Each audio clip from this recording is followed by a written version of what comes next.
मेरे प्यारे भाई बहनों, सभी को हाथ जोड़कर राम राम। मेरे एस्ट्रो ज्योतिष हिंदी चैनल में आपका स्वागत है। आज मैं बताऊंगा सूर्य जो ग्रहों का राजा होता है वो प्रत्येक भाव में बैठकर क्या फल देता है। यदि सूर्य लगन में होता है, जो पहला भाव जिसको बोलते हैं लगन भाव, ये मैंने आपको समझा दिया अच्छी तरह पिछली वीडियो में कि लगन भाव क्या होता है, दूसरा भाव क्या होता है, तीसरा भाव क्या होता है, समझा चुका हूँ। अब मैं लगन भाव जो होता है पहला भाव, यदि उसमें सूर्य बैठ जाए तो ऐसा जातक थोड़ा कार्य करने में आलसी होता है, क्रोधी होता है, बहुत लंबे कद वाला भी होता है। परंतु लगन में सूर्य आपको नित्य रोगी भी बनाता है। यदि अपनी उच्च राशि में मेष का सूर्य होगा ये तो जातक यशस्वी होता है। यदि सिंह राशि का सूर्य लगन भाव में हो जाए तो जातक को रतौंधी का रोग भी दे देता है। यदि उच्च राशि के सूर्य पर किसी बलवान या शुभ ग्रह की दृष्टि पड़ जाए तो ऐसा जातक बहुत विद्वान होता है, शूरवीर होता है। परंतु यदि नीच राशि में सूर्य लग्नस्थ हो जाए तो ऐसा जातक दूसरों से द्वेष करने वाला एवं दरिद्र होता है। अब दूसरे भाव में सूर्य का क्या अस्तित्व है, ये पहले भाव का बताया मैं, दूसरे भाव में सूर्य क्या फल देता है। अभी मैं राशि का नहीं बता रहा किस राशि में बैठा होगा, अभी मैं ये बता रहा हूं कि सूर्य इस भाव में बैठकर क्या फल देगा। यदि सूर्य धन भाव में दूसरे भाव में बैठ जाए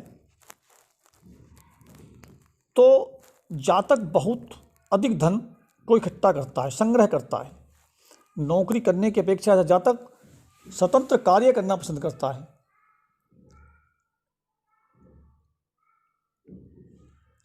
अब सूर्य का तीसरे भाव में क्या फल होता है, तीसरे भाव में सूर्य क्या फल देगा आपको। इस सूर्य पराक्रमी तीसरे भाव में बैठ जाए तो ऐसा जातक बहुत पराक्रमी होता है, शूरवीर होता है, अपने निश्चय दृढ़ करने के कारण बहुत प्रतापी बन जाता है। जिस काम को ठान लिया उस काम को करके मानेगा। परंतु धार्मिक स्वभाव का भी होता है, सत्यवादी भी होता है, सदाचारी भी होता है। तृतीय भाव के सूर्य बैठने पर यह फल होता है। अब यदि सूर्य चतुर्थ से बैठ जाए, चतुर्थ भाव में बैठ जाए, यदि सूर्य सिंह राशि अपनी उच्च राशि मेष राशि में बैठ जाए तो ऐसे जातक की माता बहुत अच्छे परिवार से होती है, माता बहुत धनी होती है। ऐसे जातक पर बहुत अधिक घरों की मात्रा होती है, जैसे 3 घर 4 घर 5 घर इतनी मात्रा हो जाती है। और ऐसे जातक की माता का जो पीहर होता है वो भी बहुत धनवान होता है। परंतु यदि सूर्य पर पाप ग्रह की दृष्टि हो जाए या थोड़ा नीचस्थ हो जाए तो ऐसा सूर्य माता को रोग दे देता है, अपने गृह सुख में कमी कर देता है। ये सूर्य के चतुर्थ भाव के फल हुए। यदि सूर्य पंचम भाव में बैठ जाए, पंचम भाव होता है हमारा विद्या का भाव होता है। यदि सूर्य पंचमेश होकर बैठ जाए तो ऐसा जातक बहुत गुणी होता है, विद्या बहुत अच्छी होती है। ऐसे जातक की संतान भी बहुत योग्य होती है। परंतु यदि पंचमेश सूर्य कमजोर हो जाए, शत्रु क्षेत्री हो जाए या उस पर पाप प्रभाव आ जाए तो ऐसे जातक को संतान में हानि होती है। ऐसा जातक प्यार में पड़ सकता है, गलत संबंधों के कारण उसकी बेइज्जती बदनामी हो सकती है। ये पंचम भाव में सूर्य के फल होते हैं। यदि सूर्य षष्ठेश हो जाए, छठे भाव में बैठ जाए तो ऐसे जातक शत्रुहंता होता है। ऐसा जातक अपनी नौकरी के लिए जितने भी कंपटीशन में भाग लेगा उनमें अधिकतर पास होने की क्षमता रखता है। ऐसे जातक के अगर सूर्य शत्रु क्षेत्र या नीच अवस्था में हो जाए तो ऐसे जातक को ऋण, रोग और शत्रु अधिक मात्रा में मिल सकते हैं, हो जाते हैं। अब सूर्य का सप्तम भाव में फल, ये सूर्य सप्तम भाव में हो जाए तो ऐसे जातक को विवाह थोड़ा देरी से होता है, दाम्पत्य जीवन थोड़ा कलहपूर्ण रहता है, पति पत्नी के विचारों में वैमनस्य बना रहता है।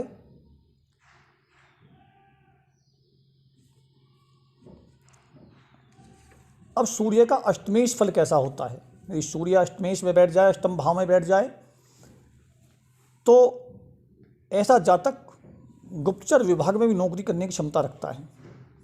ये आयु को बढ़ाता है, परंतु अष्टमेश होने से सूर्य ऐसे जातक पर कभी कभी कोर्ट कचहरी मुकदमेबाजी लग जाती है और चोट दुर्घटना की संभावना बनी रहती है। यदि सूर्य नवमेश बैठ जाए, नवम भाव में बैठ जाए, ऐसे जातक का पिता बहुत विख्यात होता है। ऐसे जातक धर्म को मानने वाला होता है। ऐसे जातक अपने भाग्य के बल पर बहुत ऊंचाइयां छू जाता है।